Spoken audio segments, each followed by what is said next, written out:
사랑해 주님이 나를 꼭 놓치지 않으시니 나 이끌려 살길 원하네. 내 안에 연약함 또 고단함 전부 당신께 드립니다. 오 선한 피 그 발자취 그 사랑에 나 젖어가네. 나의 삶이 당신을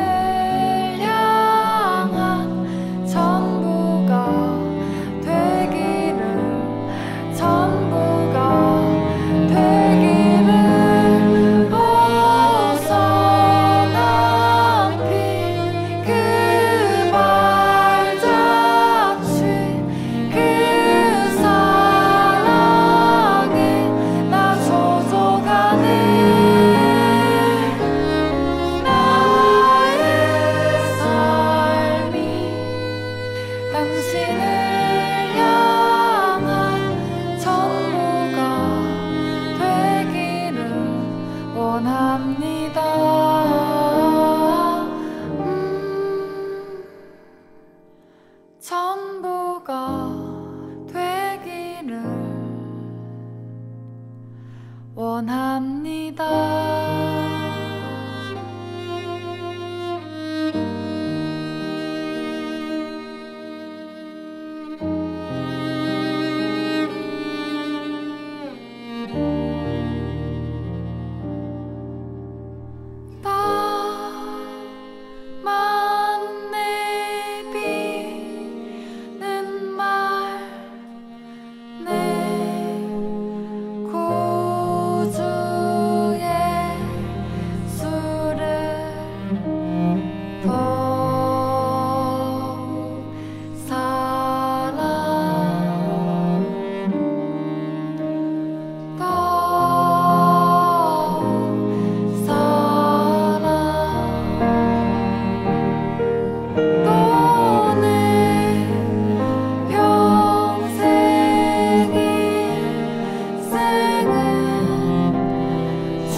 빛이 없는 바다에 홀로 남겨진 채로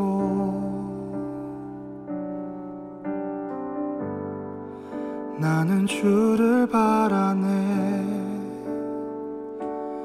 예수 내 손 잡아주시네.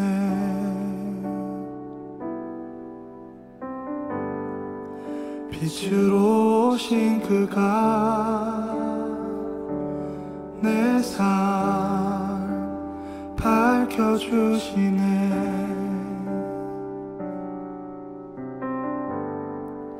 나는 주를 따르리. 내 평생 주 사랑하리라.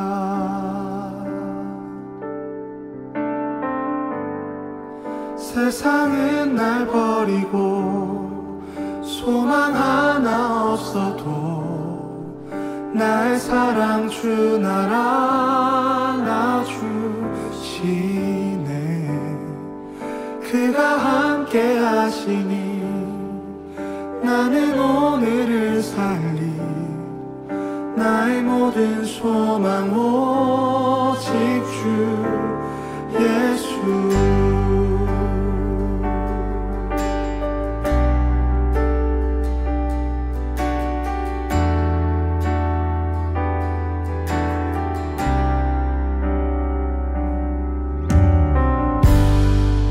빛으로 오신 그가 내 삶 밝혀주시네.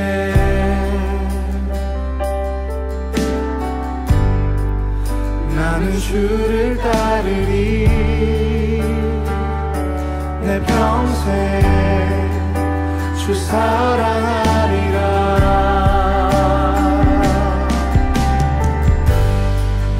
세상은 날 버리고 소망 하나 없어도 나의 사랑 주 날 안아주시네. 그가 함께 하시니 나는 오늘을 살리 나의 모든 소망 오직 주 예수. 세상은 날 버리고 소망 하나 없어도 나의 사랑 주 날 안아주시네. 그가 함께 하시니 나는 오늘을 살리 나의 모든 소망 오직 주 예수.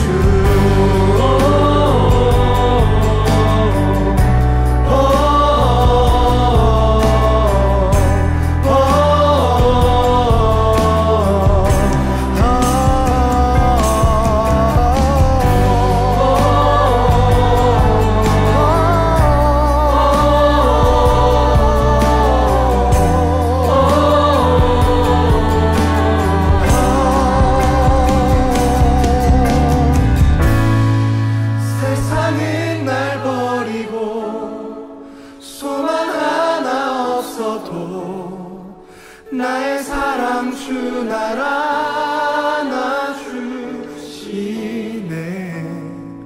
그가 함께 하시니 나는 오늘을 살리 나의 모든 소망 오직 주 예수.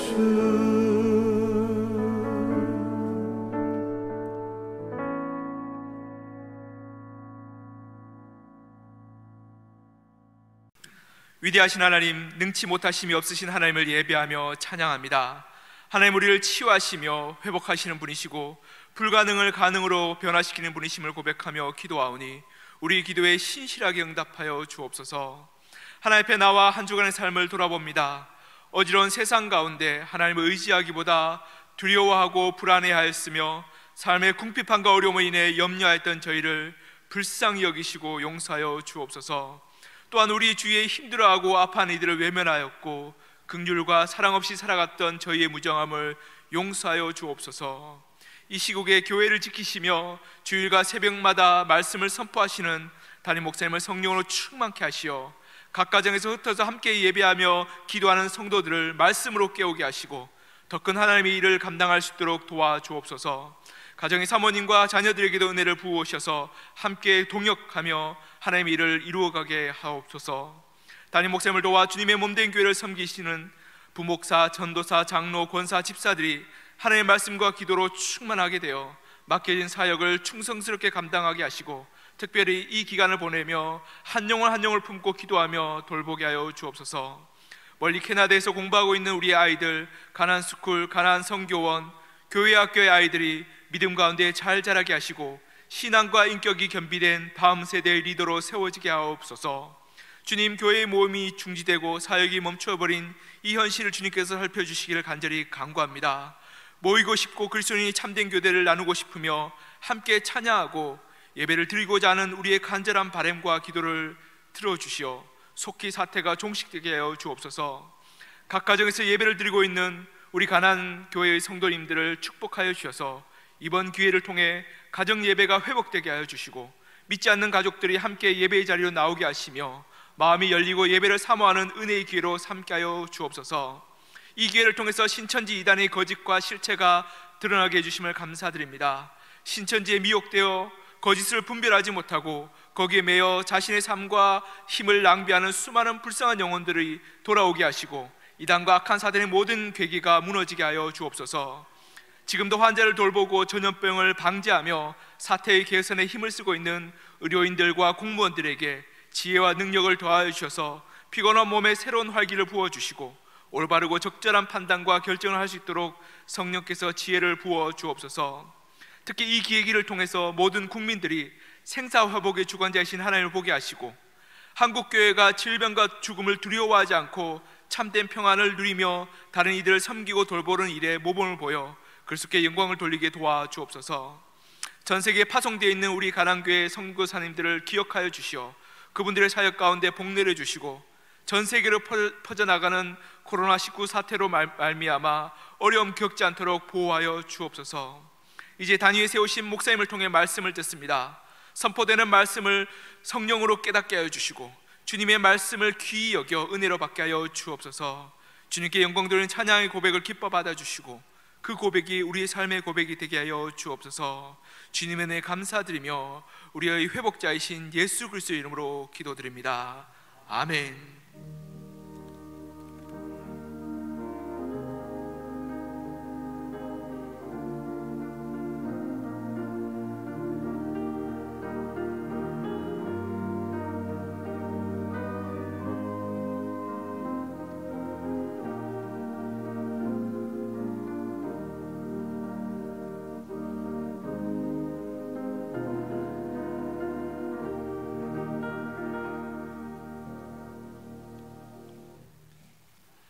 하나님께서 이 시간 우리에게 주시는 말씀은 요한복음 10장 1절에서 6절까지의 말씀입니다. 신약성경 162쪽입니다. 요한복음 10장 1절에서 6절까지의 말씀입니다. 이제 말씀을 봉독합니다. 하나님의 말씀을 경청하시기 바랍니다. 내가 진실로 진실로 너에게 이르노니 문을 통하여 양의 우리에 들어가지 아니하고 다른 데로 넘어가는 자는 절도며 강도요 문으로 들어가는 이는 양의 목자라. 문지기는 그를 위하여 문을 열고 양은 그의 음성을 듣나니 그가 자기 양의 이름을 각각 불러 인도하여 내느니라. 자기 양을 다 내놓은 후에 앞서가면 양들이 그의 음성을 아는 고로 따라오되 타인의 음성은 알지 못하는 고로 타인을 따르지 아니하고 도리어 도망하느니라. 예수께서 이 비유로 그들에게 말씀하셨으나 그들은 그가 하신 말씀이 무엇인지 알지 못하니라. 아멘. 오늘 이렇게 가정에서 혹은 여러분의 처소에서 예배드리는 여러분들에게 하나님의 은혜가 넘치고 그곳이 곧 하나님의 성전이 되기를 간절히 바랍니다. 또 이렇게 우리가 소수로 모여서 예배를 드리는 이곳에 하나님이 임재하실 줄로 믿습니다. 신앙이라고 하는 것이 무엇일까? 어쩌면 어린아이들이 키가 자라고 그리고 생각이 크고 하는 모습과 우리의 신앙이 성장하는 것과 참 비슷한 부분이 많습니다. 아이들은 어려서는요 이게 뭐가 뭔지 분별을 잘 못합니다. 근데 아이가 성장했다라고 하는 것은 분별력이 생기는 것입니다. 우리의 신앙이 성장했다라고 하는 것은 뭐냐? 우리가 영적인 분별력이 생겨나는 것을 얘기하고 있습니다. 성경은 우리에게 분별하라고 얘기를 합니다. 그런데 우리가 오해하지 말아야 할 것은 분별과 판단은 다릅니다. 판단은 우리 주님의 것이고 분별은 우리가 해야 할 것입니다. 판단이라고 하는 것은 어쩌면 과정, 그 과정이 별로 중요하지 않습니다. 그리고 결론만 갖고 얘기를 하는 것입니다. 그러다 보니까 굉장히 주관적입니다. 그러나 분별이라고 하는 것은 과정 속에서 고민을 합니다. 그곳에 사랑이 들어가 있습니다. 거기에 나눔이 있습니다. 그리고 나서 나온 것이 그리고 보니까 이게 그런 것이로구나. 뭡니까? 다른 사람들이 다 알고 있는 것일지라도 내가 깨닫게 되는 것이죠. 여기 객관성이 있는 것입니다. 이게 바로 판단이 아닌 분별입니다. 그래서 주님께서는 우리에게 분별하라고 얘기를 합니다. 고린도전서 4장 5절에 보면 그러므로 때가 이르기 전에 곧 주께서 오시기까지 아무것도 판단하지 말라 그랬습니다. 판단은 안 되는 것입니다. 그러나 요한일서 4장 1절에 보면 사랑하는 자들아 영을 다 믿지 말고 오직 영들이 하나님께 속하였나 분별하라. 많은 거짓 선지자가 세상에 나왔음이라 그랬습니다. 한마디로 말해서 분별은 우리가 해야 할 것이고 판단은 우리 주님께서 하실 것이기 때문에 판단은 하지 않되 우리가 분별력을 가지고 살아갈 이유는 있다 하는 것을 말씀해 주고 있습니다. 그렇다면 무엇을 어떻게 분별하면서 살아갈 것인가? 첫 번째로는 행동을 보고 분별하라고 하는 것입니다. 오늘 본문 1절과 2절에 보시면 내가 진실로 진실로 너희에게 이르노니 문을 통하여 양의 우리에 들어가지 아니하고 다른 데로 넘어가는 자는 절도며 강도요 문으로 들어가는 이는 양의 목자라 그랬습니다. 진짜 목자는 어떤 사람이냐? 문을 통해서 들어온다 그랬습니다. 이걸 다른 말로 한다면 정상적인 방법으로 모든 일을 하려고 하는 것입니다. 하나님이 우리에게 주신 상식적인 그러한 방법으로 일을 처리합니다. 그런데 그렇지 않는 사람들이 있습니다. 담을 타고 넘어오는 사람이 있습니다. 아니면 유리창을 깨고 들어오는 사람이 있습니다. 남을 속이고 들어가는 사람이 있습니다. 이 사람은 절도를 하려고 하거나 강도짓을 하려고 하는 것이라 라고 얘기를 합니다. 정상적인 방법이 아닙니다. 회사에서도 뭐 진급을 하고 할 때 낙하산 타고 내려오는 사람이 있다 그럽니다. 이건 역시도 정상적인 방법은 분명히 아닙니다. 우리 예수님을 바라보면 예수님은 아브라함의 자손을 통해서 오셨습니다. 또 유다지파 다윗의 후손으로 오셨습니다. 진짜 주님께서는 바른 방법을 가지고 온전한 행동을 가지고 이 땅에 오셨다는 것을 우리에게 보여주고 있습니다. 가끔가다 교회 일꾼을 세우는 때 보면 어떤 교회에서 들은 얘기입니다. 유명 인사가 오면 돈을 내고 그리고 중직 직분을 준다는 얘기를 들었습니다. 이건 분명히 잘못된 방법입니다. 이것은 어쩌면 자기에게 명예가 되지 못합니다. 불명예가 됩니다. 하나님 앞에서도 옳지 못합니다. 목사가 되는 경우에도 정상적인 방법으로 되어야만 합니다. 신학교에 들어가서 정상적으로 신학 공부를 하고 그리고 목사가 되는 것이 이게 바로 정상적인 방법입니다. 그런데 사이비 이단 교주들을 대부분 보면 절도와 강도하듯이 이 정상적인 방법을 쓰지 않고 들어옵니다. 그러면서 사람들을 미혹하기도 하고 또 이러한 양들을 이용해서 자기의 배를 채우는 사람들이 많이 있습니다. 우리가 바로 제대로 된 문으로 들어간다고 하는 것이 얼마나 중요한지 모릅니다. 오래전에 미국에서 워터게이트 사건이 있었습니다. 그 빌딩 이름이 워터게이트였는데 그 이후에 정치적인 사건이 있을 때마다 그 게이트라고 하는 단어를 씁니다.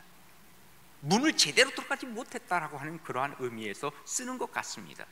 그래서 미국에서는 지퍼 게이트가 있고 우리나라에서는 뭐 송환종 게이트, 뭐 박연차 게이트 이런 게이트라는 단어를 씁니다. 잘못된 문으로 들어갔다는 게 바로 무엇입니까?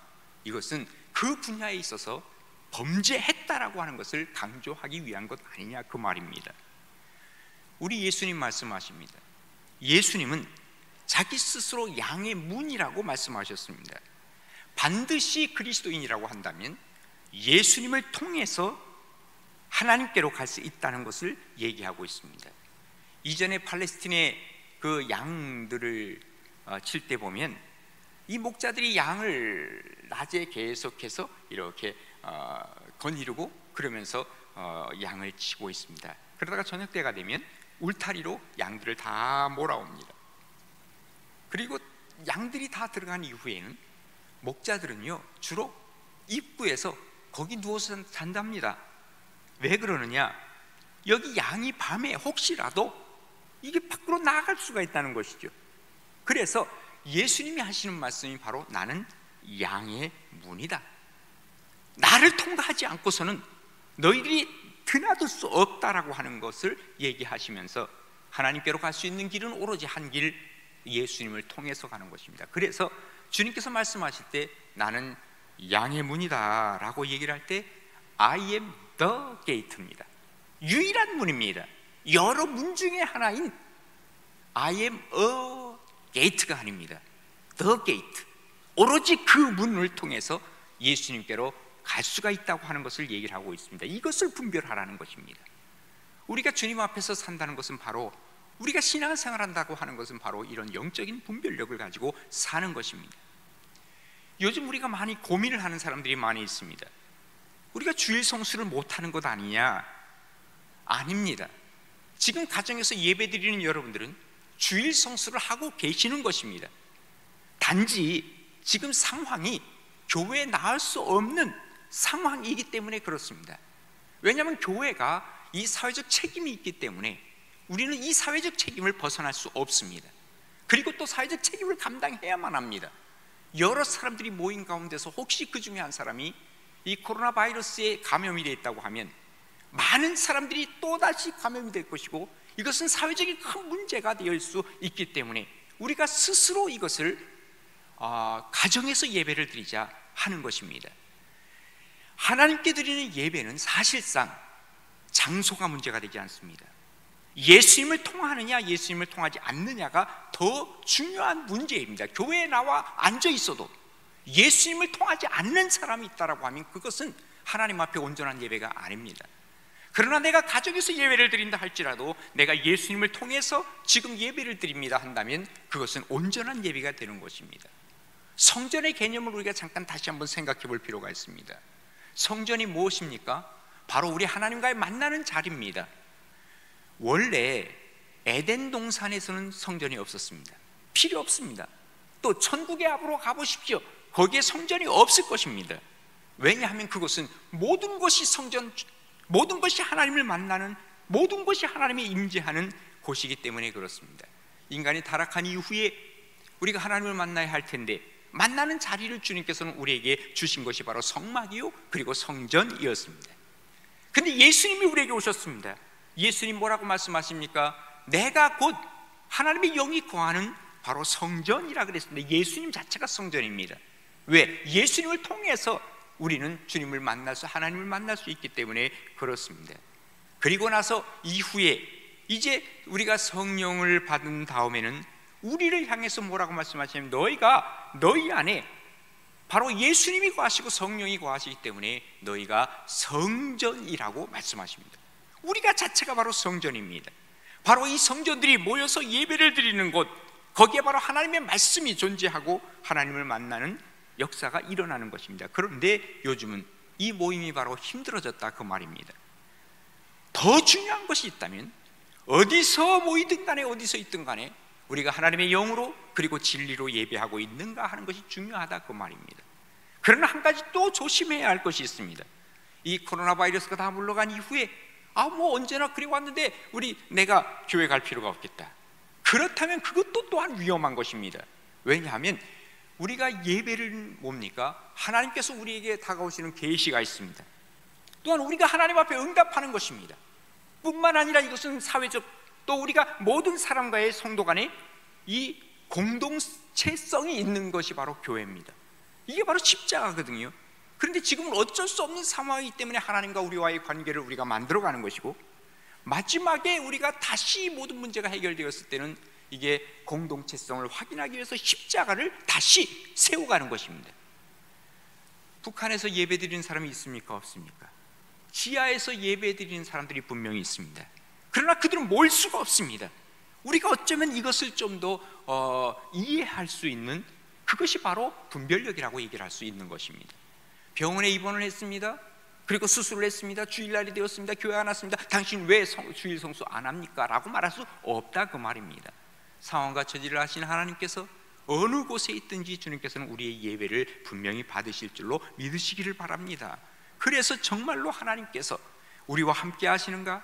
내가 바로 하나님 앞에서 온전히 서 있는가 하는 나의 행동에 대한 분별력이 우리에게 있어야만 합니다. 절도와 강도들은요, 외적으로 무슨 아주 못된 모습을 가지고 나타나지는 분명히 않을 것입니다.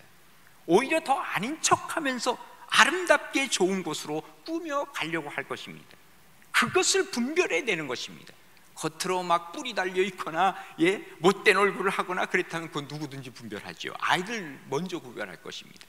근데 아이들이 다 속고 또 신앙에 연약한 사람들이 속는 이유는 뭐 때문에 그러느냐? 외적인 모습은 참으로 아름다워 보이기 때문에 그렇다 하는 얘기입니다. 이 요즘 신천지가 지금 사회에 큰 문제가 되고 있습니다. 또 사람들이 이제는 그들의 모습을 보게 됩니다. 그 사람들은요, 성경 공부를 할 때 예를 들면 60명이 모이면 그 중에 30명은 아주 골수분자들입니다. 그리고 그 30명은 뭐 하느냐 하면 처음에 온 것처럼 꾸미지만 지금 이들 중에서 혹시 뭔가 성경 공부하다가 의심하는 사람이 없는가 그거 관찰합니다. 그러다가 그 사람이 있으면 이 30명이 집중적으로 그 사람을 얘기를 해서 결코 의심하지 못하도록 그렇게 만든다고 얘기를 합니다. 세뇌 교육을 하는 것이죠. 우리가 이것을 분별해낼 수 있어야 됩니다. 진짜 목자는 정도를 걷는다는 것을 우리는 기억해야만 합니다. 수단 방법 가리지 아니하고 뭘 해보겠다, 이건 좀 우리가 분별해야 할 부분이라는 것입니다. 교회에서도 마찬가지입니다. 교회 성장을 이루기 위해서 그저 수단 방법 가리지 않고 교회를 성장시켜 보겠다, 그리고 이것이 성장하게 되면 나중에 자기 자신을 미워하는 겁니다. 성공지상주의, 물질주의, 위험한 것입니다. 이걸 분별할 수 있어야만 됩니다. 이게 분별할 수 되면 그 다음부터는 그런 교회 많은 사람들이 안 갈 거 아닙니까? 이건 분명히 뭔가 잘못됐는데, 그리고 그 행동하는 것을 보고 분별할 것 아닙니까? 그런데 아직까지는 우리에게는 그런 분별력이 있는 그야말로 성숙한 신앙이 많지 않다고 하는 것을 반증하는 것이, 좀 잘못된 모습으로 가는데도 불구하고 거기에 막 몰려듭니다. 이번에 신천지를 보니까 30만 명 이상이 되는 겁니다. 우리가 분별력을 잃어버린 것입니다. 하나님 앞에서 그 행동을 바라보면서 정말 진짜 목자인지 아닌지를 분별할 수 있는 이 분별력, 이것이 우리에게 생겨나서 정말 성숙한 그리스도인으로 나아갈 수 있게 되고, 그리고 마지막 예수 그리스도에게까지 도달할 수 있는 복된 우리 가나안의 모든 식구들 될 수 있기를 간절히 바랍니다. 그 다음에 두 번째 우리가 분별해야 할 것은 목자를 분별해야만 합니다. 오늘 본문 2절부터 보시면, 문으로 들어가는 이는 양의 목자라. 문지기는 그를 위하여 문을 열고 양은 그의 음성을 듣나니 그가 자기 양의 이름을 불러 각각 불러 인도하여 내느니라 그랬습니다. 자, 주님과의 관계를 우리 그리스도인들은 목자와 양의 관계로 설명을 하는 경우가 너무너무 많습니다. 양과 목자, 그러면 양은 바로 어떤 존재인가? 양은요, 참 여러 동물 중에서 좀 독특한 부분들이 많이 있습니다. 양은요, 혼자서는 절대로 살아갈 수 없는 동물이 바로 양입니다. 쉽게 얘기해서 양에게는 공격 무기가 하나도 없답니다. 뭐 힘이 있는 것도 아니고, 뭐 손톱이나 발톱이 날카로워서 누가 공격할 때 이것을 싸우려고 하지도 못하고, 또 뭐 발이 빨라가지고 말이죠, 적이 자기를 치려고 하면 막 토끼 같으면 토끼기나 하지, 이것은 아무것도 하지 못하는, 그리고 도망갈 수도 없는, 게다가 이 감각이 둔하다 그럽니다. 동물들 중에서는요, 코가 예민한 동물이 있어요. 이런 개 같은 경우는요, 멀리 있는 것도 냄새를 맡잖아요. 개코라 그러지 않습니까?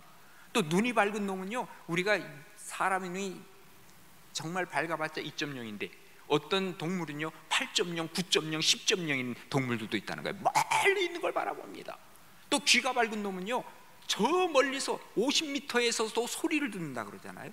그러니까 이런 게 있는데 양은 어느 하나라도 갖고 있는 게 없다고 말이에요. 게다가 머리가 똑똑하지도 못해, 우둔해. 그래서 말이죠, 자기가 눈치도 없는 거예요. 자기 잡아먹는데도 몰라. 그러다 마지막 죽을 때가 되면요, 날 잡아잡수 그러고 그냥 죽는 거예요. 이게 양의 모습이라는 거예요. 그래서 양에게는 반드시 필요한 게 있습니다. 누가 필요할까요? 그를 보호할 만한 목자가 필요한 거예요. 그런데 하나님께서는 우리에게 바로 우리가 양이라는 거예요. 그리고 우리에게 누가 필요하다? 목자가 필요하다는 것을 얘기를 하고 있습니다. 목자만 있으면 어떤 경우에도 부족함이 없어요. 그래서 다윗이 어떻게 고백을 합니까? 여호와는 나의 목자시니 내가 부족함이 없으리로다. 그가 나를 푸른 풀밭에 누이시며 쉴만한 물가로 인도하시는도다. 내가 사망의 음침한 골짜기로 다닐지라도 해를 두려워하지 않을 것은 주께서 나와 함께 하심이라. 주의 지팡이와 주의 막대기가 나를 안위하시나이다 그랬습니다. 양은요, 목자만 있으면 되는 거예요. 맹수들은요, 아무리 자기가 힘이 있어도 먹을 것 잡아먹지 못하면 죽는 거예요. 맹수들, 굶어서 죽는 맹수들 꽤 많이 있다 그럽니다. 또 뿐만 아니라 위험한 자리에 가요. 어떤 구덩이에 들어가면요, 맹수가 빠지면 누구 구원해 주지 않아요. 거기서 죽는 거예요, 그냥. 그런데 양은 어떻습니까? 목자들이 푸른 초장으로 인도합니다. 맑은 물가로 인도합니다. 또 혹시 웅덩이에 빠지면 목자가 그를 다시 들어서 그를 일으켜 줍니다. 목자만 있으면 된다 그 말이에요. 사망의 음침한 골짜기 두려워할 것이 없습니다. 우리 주님의 지팡이와 주님의 막대기가 인도하신다 그랬습니다. 양은 그렇기 때문에 분명히 해야 할 것이 하나 있습니다. 다른 거 다 몰라도 나의 목자가 누구인가를 분별하는 것입니다. 그런데 이 목자 중에서는 가짜가 많다 그 말입니다. 자기 자신의 사리사욕을 채웁니다. 그리고 나서 나중에 이 양들을 내다 버립니다. 그야말로 지옥으로 떨어뜨립니다. 목자를 잘못 만난 겁니다. 위험한 것입니다. 왜 이 다리 가지 말라고 합니까? 바로 목자라고 하는 그 사람들이 잘못된 사람들이기 때문에 그렇습니다. 선한 목자와 악한 목자가 있다고 성경은 분명히 우리에게 얘기를 해줍니다. 밤이 되면은요, 선한 목자들은 양의 이름을 부른다 그러죠. 하나하나 이 개인적인 관계를 다 아는 거예요. 맺는 거예요. 그리고 하나하나 이름을 불러요. 100마리의 양이 있으면 말이죠, 다 이름을 불러. 그런데 99마리 있는데 한 마리가 없어진 거예요. 그러면 이 목자는 어디로 갑니까? 그저 우리가 왔던 길 다 돌아가는 거예요. 다시. 그리고 광야를 지나고 계곡을 지나고 그 양을 찾기 위해서 찾고 또 찾는다 그랬어요. 그러다가 찾고 나면 너무너무 기뻐하는 이 선한 목자, 이 목자를 만난다는 것이 얼마나 귀한 것입니까? 그러기에 우리는 그의 부르는 소리를 분별해야만 합니다. 주님은 우리를 부르고 계십니다. 광야에서, 미디안 광야에서 모세를 부릅니다. 또 저 돌무화과 나무 위에 올라가 있던 삭개오야 내려오라 부릅니다. 무덤에서 죽어 있는 그 나사로를 부릅니다. 청년 사울, 바로 예수를 믿는 사람들을 핍박하기 위해서 다가가던 그를 부릅니다. 부른 이후에 어떤 일이 나옵니까? 새로운 역사가 쓰여집니다. 우리 하나님께서 우리를 부르십니다. 그리고 새로운 역사를 쓰기를 원하고 계십니다. 우리가 그 음성을 들을 수 있어야 한다는 것입니다. 사탄이 가끔가다 예수님을 혹은 우리의 목자를 흉내내기도 합니다. 그러면서 뭔가 우리에게 채워줄 것처럼 얘기를 합니다. 다 거짓입니다. 우리가 이것을 분별할 수 있어야 된다 그 말입니다. 하나님의 계획 속에 하나님이 우리를 부르실 때 그 소리를 듣지 못하면 마귀의 소리를 들을 수밖에 없습니다. 미국의 유명한 심리학자인 메슬로우라고 하는 사람이 인간에게 5가지 기본적인 욕구가 있다라고 얘기를 하죠. 그 욕구의 첫 번째는 생리적 욕구. 그래서 의식주가 해결돼야 되는 거예요, 인간은. 거기에 대한 욕구를, 그 필요를 채우기 위해서, 이건 육체적 필요를 채워 나가는 것입니다. 또 그 다음에 두 번째 욕구는 안전의 욕구라고 그랬습니다. 경제적으로 혹은 정서적으로 이 불안하면 안 됩니다. 이 안정된 것을 추구하는 것이 바로 인간의 모습입니다. 그리고 세 번째는 애정과 소속감의 그 욕구가 있습니다. 혼자 왕따 되는 것 사실은 누구도 좋아하지 않습니다. 누군가가 자기를 사랑해주고 이 사랑받고 싶어하는 이러한 사람들의 그 욕구가 기본적인 욕구라 그 말입니다. 그 다음에 네 번째로 자존감의 욕구라 그랬습니다.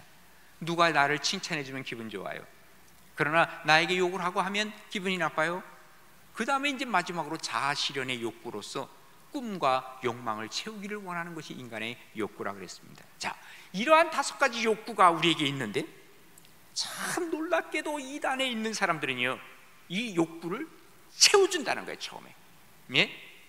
왜? 인간에게서부터 나갔으니까. 인간의 마음이 어떤지를 압니다.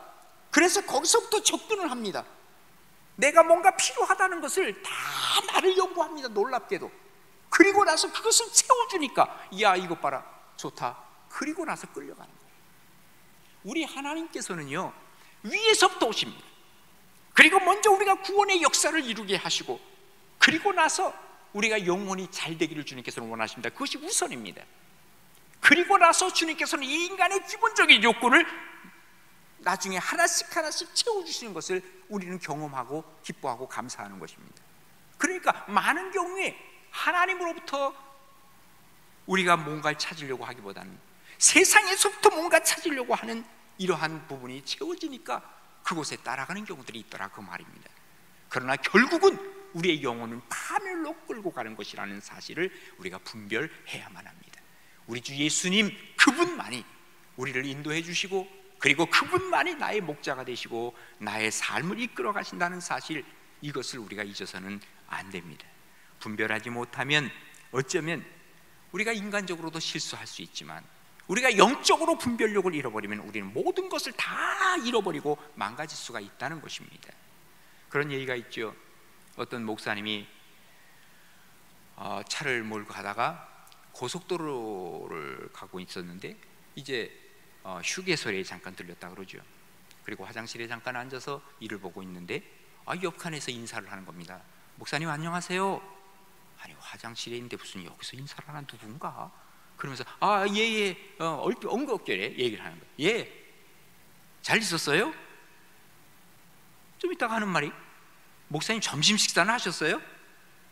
아이씨, 이 보이를 보고 있는데 무슨 점심 식사를 얘기를 하나? 이제 좀 이따 먹어야죠. 그랬어요. 그랬더니 조용하고 아무 말이 없다가 좀 이따가 무슨 소리가 들리냐면 목사님 전화 끊어야 되겠어요. 옆칸에서 이상하게 내가 얘기하는 것마다 말대답을 해요. 그러더랍니다. 뭐예요? 오해한 거예요. 착각한 거예요. 분별하지 못한 거예요. 내 얘기가 아니에요. 요즘 그런 얘기 진짜 많습니다. 요즘은 뭐 이 스마트폰 가지고 다 다니기 때문에 누가 나한테 얘기하는 줄 알고 내가 대답했다가 저도 낭패를 당한 적이 몇 번 있습니다. 이게 나한테 얘기한 게 아니네. 그런 적이 있습니다. 분별이 할 수 있어야 돼요. 그런데 세상적으로 분별하지 못할 때는 그저 실수로 끝납니다. 많은 영적인 분별력이 없을 때는 그때부터는 모든 걸 다 잃어버리고 인생이 망가질 수가 있다 하는 것을 우리가 기억해야만 합니다. 목자를 가리켜서 셰퍼드라고 얘기를 합니다. 여기에서 목사라고 하는 패스토라고 하는 얘기와 이 어원이 같다라고 얘기를 하죠. 그런데 이게 뭘까 하고 한번 생각을 해봤어요. 한자로 얘기하면 목자 혹은 목사, 이 목이라고 하는 이게 양을 치다, 칠 목자란 말이에요. 근데 그 목자를 가만히 제가 보니까 이 소우자를 써요. 그리고 그 옆에다가 그럴 문자를 쓰는 거예요. 그러니까 소에다가 뭘 하는 거예요? 글 읽어주는 사람이 목자요, 목사예요. 우리말에 이런 말이 있죠. 쇠기에 경을 익혀주는 거예요. 이게 말도 안 되는 것을 지금 얘기하는 건데, 그래서 목자, 나도 목사지만 목사는 정말 뭔가 이게 어리석은 일을 하는 사람이구나. 맞아요. 아무것도 할 수 없는 일을 자기가 하고 있는 거예요. 이게 목사예요. 어떻게 보면 이거 어떡하지? 당장 그만둬야 되나? 그게 아닙니다. 나는 할 수 없습니다. 바로 그러나 하나님께서 나에게 능력을 주실 때 주님이 하신 일을 내가 위임받아서 하는 것이기 때문에 어떤 경우라도 내가 할 수 있는 것이 없다. 이게 바로 목사로구나. 우리 주님께서는 바로 이 목자로서의 이 역할을 감당하시는데 우리를 인도해 주시고 이끌어 주시면서 우리에게 위임해 주신 것만을 하는 뿐이에요. 이거로구나. 그러니까 오히려 힘이 생기기 시작하는 거예요. 그런데 어떤 사람은 자기가 목자라는 거예요. 예? 이게 위험한 것입니다. 목자 되시는 분은 우리 예수님 한 분밖에 없고, 그리고 그분께서 우리에게 맡겨주신 것을 우리가 감당하는 것, 그래서 우리는 뭐를 구별할 수 있어야 돼요? 목자를 분별할 수 있을 때 우리는 온전한 그리스도인이 될 수 있다라고 하는 것을 얘기하고 있는 것입니다. 여러분이 믿고 있는 예수님, 우리가 믿고 있는 예수님 하나님, 정말로 얼마나 우리는 바른 길로 들어왔습니까? 얼마나 감사한 일입니까? 이 축복된 자리에서 주님을 제대로 믿고 이 분별력을 가지고 오늘도 말씀 속에서 승리하는 복된 우리 모두가 되어질 수 있기를 간절히 바랍니다. 마지막으로 우리가 분별해야 할 것은 말씀에 대한 분별입니다. 오늘 4절부터 6절까지인데요, 우리 한번 같이 읽으십시다. 같이 읽습니다. 자기 양을 다 내놓은 후에 앞서가면 양들이 그의 음성을 아는 고로 따라오되 타인의 음성은 알지 못하는 고로 타인을 따르지 아니하고 도리어 도망하느니라. 예수께서 이 비유로 그들에게 말씀하셨으나 그들은 그가 하신 말씀이 무엇인지 알지 못하니라. 아멘. 양은요, 자기 목자의 음성을 분별한대요. 그 전에 그 예능 프로에 나온 것을 제가 어쩌다 보니까 봤는데, 거기서 그런 게 있었어요. 뭐 성경을 얘기하려고 했던 건 아니에요, 그 사람들이. 근데 이 목자가 있어요. 목동이 있는데 이 목동이 양을 불러 모으는 거예요. 뭐라고 소리를 지르니까 다 그들이 일로 몰려와요. 그런데 예능하는 사람들이 가서 똑같은 목소리를 흉내냈어요. 안 와요, 진짜로. 그리고 그러면 우리가 그 목동의 옷이 달라서 그런가 하고 옷도 그 똑같은 옷을 입고 변장을 했어요. 그리고 불렀어요. 안 와요. 아, 이게 진짜 그렇구나. 그 양이 목자의 음성을 아는구나 하는 것을 그때 확실하게 제가 보았어요. 우리가 신학교에서 신학 공부를 합니다. 신학이라고 하는 것은요, 교회와 성도들을 보호하기 위해서 성경의 말씀, 이 진리 되신 성경의 말씀을 가지고 이 학문적으로 이것을 요약해 놓은 것이 신학이에요.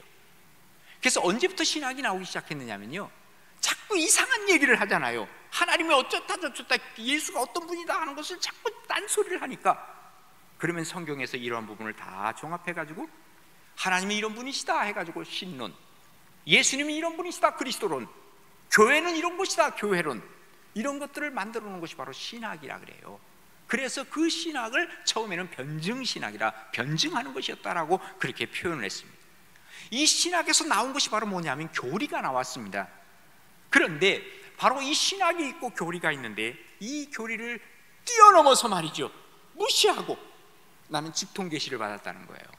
하나님이 자기에게 얘기했다는 거예요. 이게 얼마나 위험하냐고 말이에요. 요즘 신천지가 문제가 되는 게 바로 뭡니까?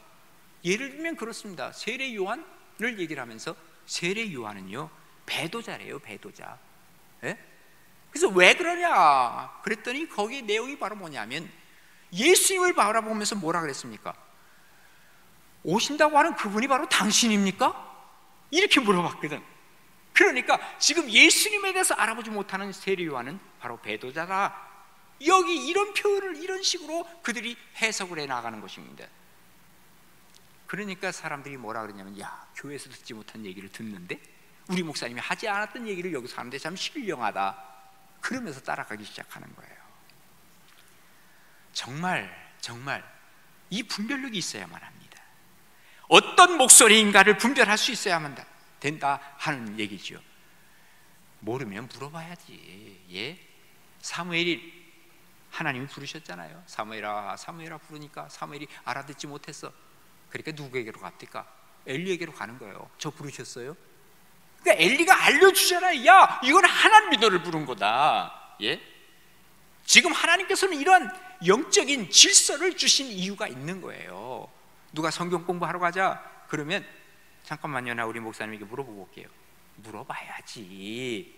예? 아무 데서나 성경 공부한다 그러다 보니까 거의 그런 사람들이 이단에 빠지는 거예요. 나중에 가정이 파탄되고, 예, 파멸에 이르게 되고, 그러면서 그 사람들 뭐라 그러는지 아세요? 목사에게는 절대로 비밀로 하라니까. 100% 이거는 이단입니다. 예? 100%. 왜 목사에게 비밀로 하라는 거예요? 이 분별력을 키워줄 수 있기 때문에 그런 거예요. 이게 얼마나 위험하냐 그 말이에요. 말씀에 대한 분별력이 사실은 우리 그리스도인들에게 많지 않습니다. 이게 경계하지 아니하면 그대로 받아들이게 되면 위험합니다.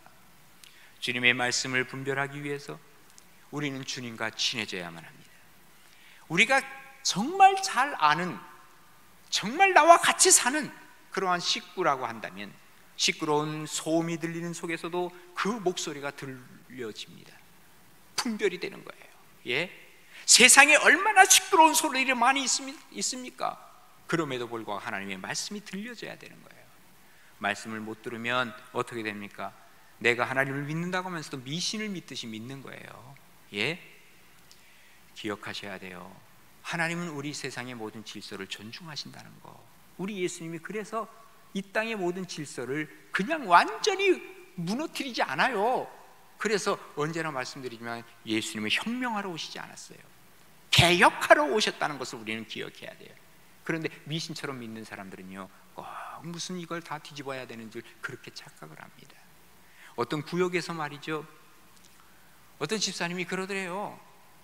내가 저게 꿈을 꿨는데 집사님에 대한 꿈 꿨어. 그래, 어떤 꿈인데요? 글쎄 말이지, 아주 너무너무 좋은 곳을 갔는데 집사님하고 아주 제일 친한 사람이야. 제일 매일 가까이 있는 사람인데 그 사람이 그 좋은 곳으로 집사님이 막 들어가려고 하는데 발목을 잡고 못 들어가게 하는 거야. 거기서 막 안간힘을 쓰는데 결국은 그 사람 때문에 못 들어갔어. 그런데 이걸 잘라내야 돼. 얘기를 하는 거야. 그 다음부터는 내가 정말 나랑 친한 사람이 누구지? 그리고 그 좋은 곳은 뭐지? 좋은 곳이라면 천국이 분명한데? 알고 보니까 남편이 예수를 안 믿는 거야. 잘라내라고? 그러면 이혼하라는 소리네. 정말로 조심해야 할 것이 있습니다. 실제적으로 그랬다 그러잖아요. 이 신천지에서 말이죠, 이 가정이 있는 그 이만희 씨가 그랬다는 거예요. 가정이 있는 부인에게 하는 말이, 하나님이 당신과 나를 맺어줬다고. 분명히 가정을 꾸미고 있고 자녀들도 있고, 그런데 하나님이 당신과 나를 맺어줬다고. 그래서 결국은 가정을 버리고 이만희랑 결혼했잖아요. 이 김남이라 그러죠. 그 부인이 요즘 나왔어 다시. 그래가지고 이게 지금 잘못된 것이다, 내가 속았다, 그러면서 지금 말이죠, 여러 유튜브라든지 이런 데 얘기를 하고 지금 다니는 거예요. 예? 정말 하나님께서는요, 우리에게 방향은 지시해 주십니다. 동쪽으로 가라, 서쪽으로 가라. 그러나 장소를 얘기해 주진 않는다는 거 분명히 기억해야 바랍니다. 기도해 봤더니 말이죠, 너랑 결혼하라 그러더라. 요즘 그런 얘기들이, 정말 이거는요, 이게 무슨 우리가 미신입니까? 주님이 그렇게 말씀 안 하세요. 기도해 보니까 말이지, 아무개 집에 가서 뭘 하라 그러더라. 이건 무당이 하는 얘기죠. 말씀에 대한 분별력이 있고요, 말씀을 통해서 결단하기를 원하시는 거예요. 그 결단은 내가 하는 거예요. 그래서 하나님의 말씀은 우리를 속박하는 것이 아니라 우리를 자유케 하시는 거예요. 여기서 오해하지 말아야 됩니다. 자유케 하신다 그러니까 아무렇게나 하고 방종하고 나태한다든지 게으름을 피운다든지 이거 아닙니다. 단지 주님께서는 우리에게 강제로 하시지 않는다는 것입니다. 그래서 로마서 12장 2절에 보시면, 너희는 이 세대를 본받지 말고 오직 마음을 새롭게 함으로 뭐예요? 변화를 받아 하나님이 선하시고 기뻐하시고 온전한 뜻이 무엇인지 분별하도록 하라 그랬습니다. 분별해서 그 다음에 어떻게 하라는 거예요? 결단하라는 거예요. 목회 심리학자인 바움가르텐이라고 하는 사람이 이런 얘기를 합니다. 위기가 닥치고 어떤 공포에 빠질 때 사람들은 몇 가지를 상실하는데, 그 중에 첫 번째가 뭐냐면 분별력을 상실한대요. 분별력을. 그러니까 보세요, 내가 예를 들면 암병에 걸렸어요. 위기야. 그럴 때는 모든 분별력이 다 상실돼서 이 낫기만 해주면 된다는 거예요. 그러니까 어디든지 그냥 손을 내밀고 어디든지 다 모든 거 다 바치면서 가려고 하는 거예요. 위기가 있을 때 분별력을 잃어버리면 모든 것을 다 잃어버릴 수 있다는 사실을 우리가 기억해야만 합니다. 도슨 트로트맨이라고 하는 사람이 이렇게 묻습니다. 우리가 90%의 진리가 있고요, 그 다음에 10%의 거짓이 있어. 잘 생각해 보세요. 90%의 진리가 있고 10%의 거짓이 있어. 이것과 10%의 진리가 있고 그리고 90%의 거짓이 있어. 어떤 게 더 위험하다고 생각하십니까? 사실은 여기 10%의 진리와 90%의 거짓이 있는 게 더 위험하다고 생각하는 경우들이 있다는 거예요. 아니라는 거예요. 오히려 90%의 진리가 있는 중에 10%의 거짓이 있는 게 더 위험하다는 거예요. 왜 그러냐? 이유는 분별력을 잃어버린다는 거예요. 왜? 다 괜찮은 것 같으니까. 예? 거기에 휩쓸려 간다는 거예요. 우리가 정말로 조심해야 할 것이 있습니다. 리로이 암스라고 하는 사람이 믿음의 선한 싸움이라고 하는 책에서 이런 얘기를 합니다. 자기의 고향이 네올라라고 하는 고향인데 그 고향에서 어느 날이었습니다. 자기가 집에 있는데 자기 집 근처에 고속도로가 하나 있는 거예요. 근데 밤인데 말이죠, 이상하게 차 소리들이 들립니다. 트럭들이 자기 동네로 막 오기 시작하는 거예요. 이게 도대체 어떻게 된 일이지? 하고 나중에 알아보니까 그 고속도로에서요, 그 표지판이 있는데 누군가 이 표지판을 장난을 했는지 옆으로 싹 돌려놓은 거야. 그러니까 차들이 다 이쪽으로 가야 할 차들이 다 이 동네로 들어와가지고 이 한 바퀴 돌아가는 거예요. 표지판 잘 봐야 돼요. 이거 분별할 수 있어야 된다는 거예요. 오래전인데 미국 해안 지방에서 돌고래들이 떼 죽음을 당한 경우가 있었다 그래요. 그런데 왜 그렇게 죽었느냐? 이 돌고래는요, 음파로 물 깊이를 재는 능력이 있답니다. 그런데 그것을 바로 귀에 음파가 들리는 거예요. 그러면서 이게 지금 어느 깊이다, 이게 깊은 바다다 아니면 얕은 바다다, 이거를 알고 그렇게 다닌다는 거예요. 그런데 이 돌고래들에게 기생충이 들어왔어요, 귀 속에. 그러다 보니까 판단을 상실한 거예요. 그럼 어떻게 돼요? 깊은 바다로 가는데 거꾸로 간 거예요. 그래서 다 거기서 몰살을 하고 말았다라는 그런 얘기가 전해지고 있습니다. 분별할 수 있어야 돼요. 혹시 내가 마음의 기생충이 있거나 마음의 바이러스가 더 무서운 거예요. 코로나 바이러스보다도. 그 마음의 바이러스가 들어와서 내가 분별력을 잃어버렸다면 얼마나 위험합니까? 예? 오늘 하나님께서는 우리에게 분별하라 그러십니다. 뭘 분별하라고 하세요? 바로 예수님을 통한 정말 우리 주님께서 하시는 일들, 이 행동을 분별하고, 또 뿐만 아니라 우리의 목자가 누구인가를 분별할 줄 알고, 그리고 정말 주님의 말씀이 무엇인지를 분별할 때 우리는 신앙이 성장했다, 성숙했다라고 얘기하게 되는 것입니다. 모쪼록 정말 우리가 신앙이 크게 성장해서 우리가 하나님 앞에서 이 분별력을 가지고 온전히 하나님의 나라를 세워가는 복된 종들이 우리 가나안의 모든 식구들 될 수 있기를 간절히 바랍니다. 한번 기도하겠습니다. 살아계신 아버지 하나님, 은혜를 감사합니다. 우리가 분별력을 갖고 세상을 살라고 주님께서 우리에게 부탁을 하셨습니다. 지금 사람들이 살아가는 모습들을 바라보면서 그 행동이 옳은지 그른지 분별하라고 했습니다. 또 우리의 목자가 우리 주님인 것을 분별할 줄 알라고 했습니다. 또 뿐만 아니라 말씀을 분별하라고 했습니다. 잘 분별하여서 우리가 영혼이 잘 되고, 그리고 뿐만 아니라 우리가 범사가 잘 되고 강건한 은혜가 우리 가운데 넘치는 그러한 삶을 살아가는 저희들 되도록 인도하여 주시옵소서. 특별히 아버지 하나님, 지금 코로나 바이러스로 인해서 많이 힘들어합니다. 하나님의 영으로 아버지 하나님 충만케 하시고, 우리의 안에서 자라나고 있는 우리의 영성을 더 크게 키울 수 있는 기회가 되게 도와주시고, 하나님과의 관계에서 단독자로 바르게 설 수 있도록 인도하여 주시며, 이 코로나 바이러스를 통해서 아버지 하나님 우리가 감염되지 않도록 그것도 하나님께서 막아 주시옵시며, 또 뿐만 아니라 하나님과의 관계성 속에서 정말 우리가 함께 모여 예배드릴 날을 하루속히 허락하여 주시옵소서. 예수님 이름으로 기도드립니다. 아멘.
우리 살아가는 곳에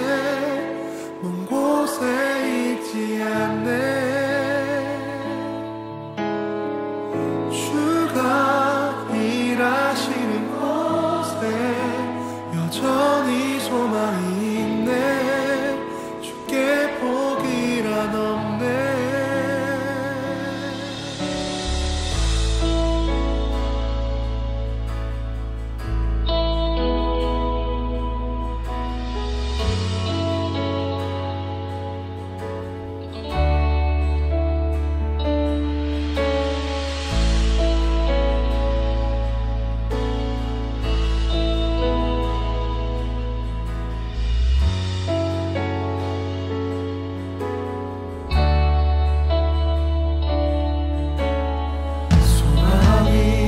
보이지 않아도 깊은 절망 속에도 빛은 꺼지지 않았네. 누구도 기대치 않았던 낮은 이 땅 가운데서 그 나라 시작되었네.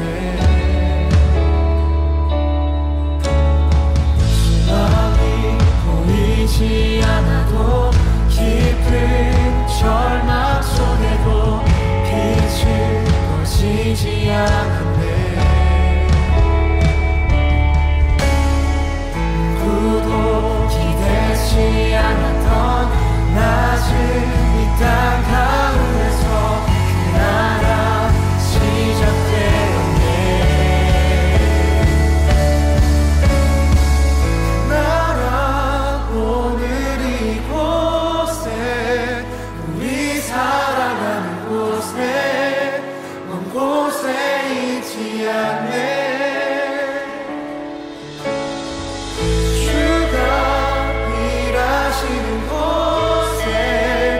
여전히 소망이 있네. 주께 포기란 없네. 나라 오늘 이곳에 우리 살아가는 곳에 먼 곳에 있지 않네. 주가 일하시는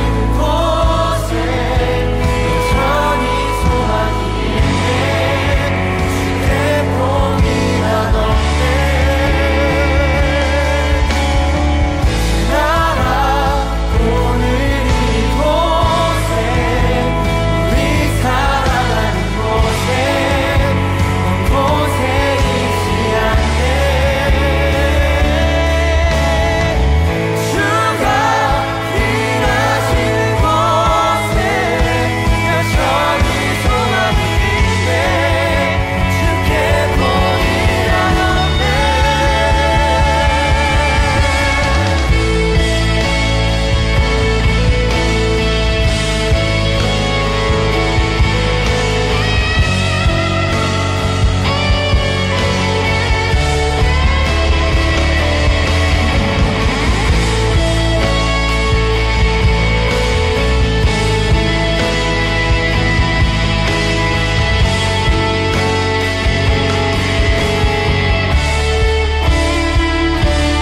아버지 하나님, 오늘도 하나님 앞에 나오면서 이렇게 예물을 주님께 드리게 하시니 감사합니다. 아버지 하나님, 이 예물을 받아 주옵소서. 그리고 이 예물이 쓰여지는 곳곳에 하나님의 영광과 하나님의 능력과 하나님의 은혜가 나타나게 도와주시옵소서. 감사의 예물로 바칩니다. 받아주시고 이런 감사가 주님 앞에 늘 넘쳐나게 도와주시옵시며 11조로 혹은 주일헌금으로 또 각종 헌금으로 드릴 때 아버지 하나님, 이 물질이 하나님의 나라가 이루어지는데 크게 쓰임받게 도와주옵소서. 감사드립니다. 예수님의 이름으로 기도드리옵나이다. 아멘.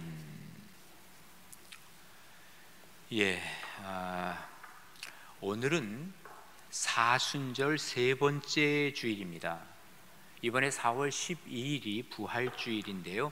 지금 사순절을 우리가 지금 코로나 바이러스로 인해서 여러 가지 많이 힘들게 지내고 있습니다. 이 기회를 통해서 오히려 우리가 개인적인 신앙 잘 간직하고 예배 드리는데 우리가 소홀함 없도록 그렇게 해주시면 고맙겠습니다. 주일 예배 이렇게 영상으로 드리는 여러분들, 하나님과의 관계에서 바르게 예배 드리시기를 바라겠고, 또 새벽에 우리가 유튜브를 통해서 혹은 유스트림을 통해서, 그리고 우리 홈페이지를 통해서 우리가 실황 중계가 나갑니다. 그래서 그 시간에 일어나셔서 여러분이 함께 새벽 예배 참여하시면 좋겠고요.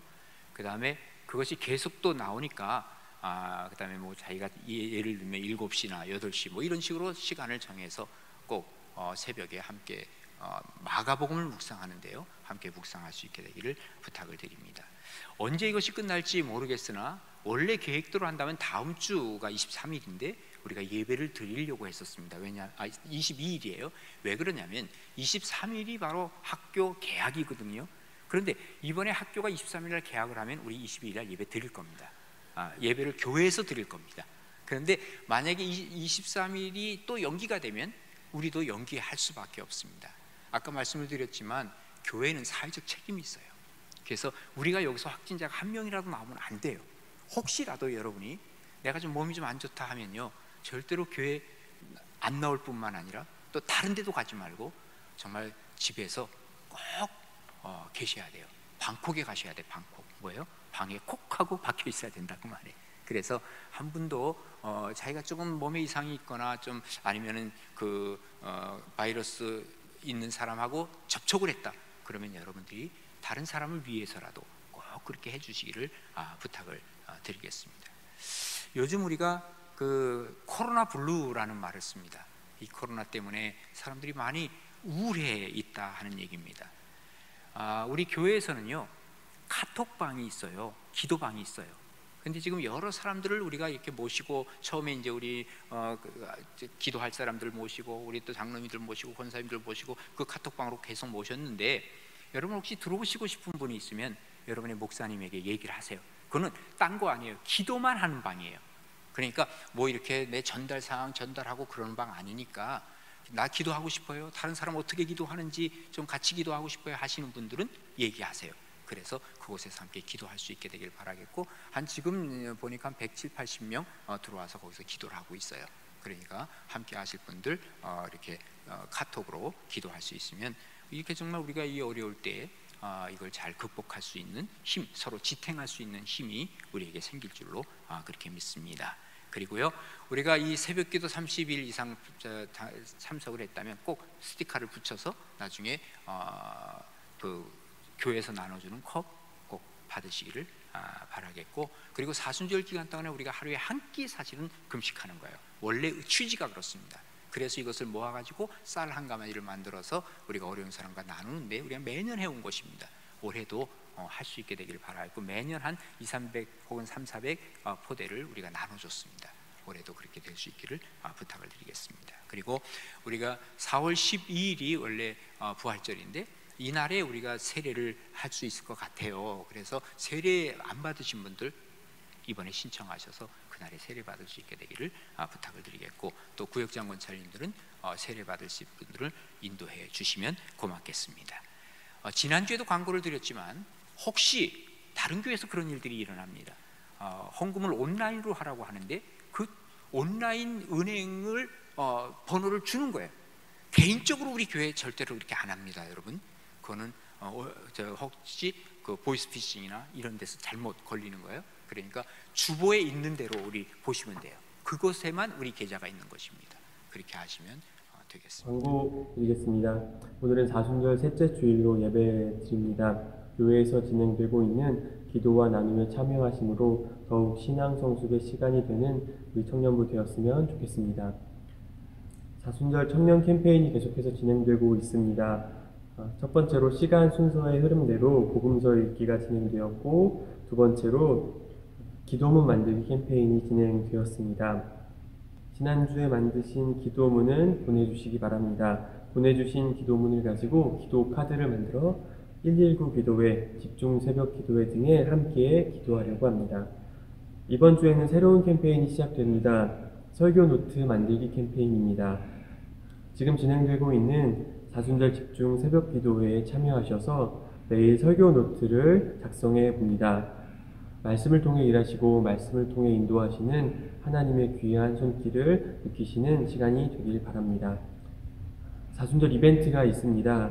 예배 후에 보내드릴 오디오북 오늘의 일기 속에 이벤트가 숨어 있습니다. 잘 들어보시고 이벤트에 참여해 주시길 바랍니다. 어쩌다 만든 책 광고입니다.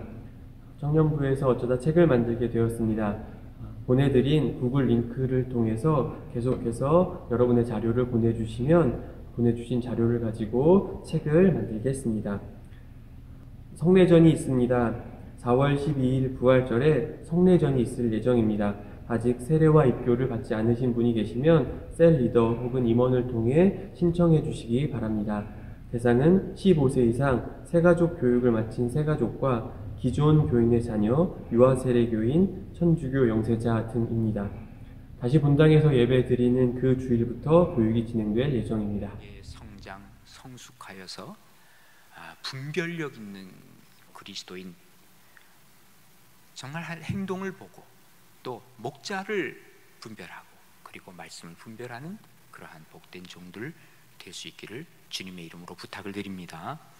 이제는 우리 주 예수 그리스도의 은혜와 하나님 아버지의 무한하신 사랑과 성령의 감화 인도 교제하시고 위로하심이 주님의 말씀을 들고 한 주일을 또 살며 그리고 어려운 이 시대를 잘 살기를 원하는 주님의 귀한 종들 머리머리 위에 그 가정들 위에 하시는 모든 일들 위에 이제와 영원히 함께 계시기를 축원하옵나이다.